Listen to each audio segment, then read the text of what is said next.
Fostering critical literacy skills in young children is so important. It is crucial. Data shows that young children notice race even before they start public schools, even before they come into our pre-kindergarten classrooms. And fortunately for early childhood teachers like myself, books have become more diverse. And even though, and wow, that is really awesome, diverse texts are not enough. And so while using diverse texts, it is important for teachers to center minority perspectives. It's also important that they challenge the stereotypes that come up in these texts. It's important that they address the biases and that they point out the problematic issues that are reflected in the text.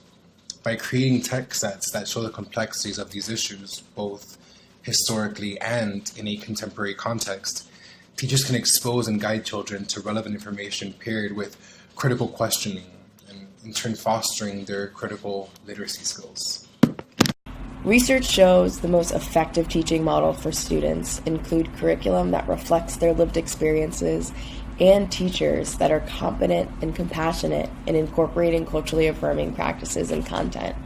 It is important to note that culturally affirming pedagogy is an intentional practice that requires honoring multiple intelligences and celebrating cultural practices and values so that they're not seen as different or other.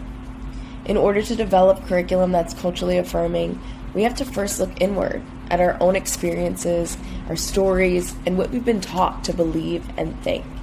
It's a shift in mindset and an unlearning of bias that may have been taught to us through family, friends, school, media, pop culture, and other structures and systems that influence our thoughts and actions. It is important to ask critical questions such as, what are my identities? Where do my identities intersect? How does this affect my worldview?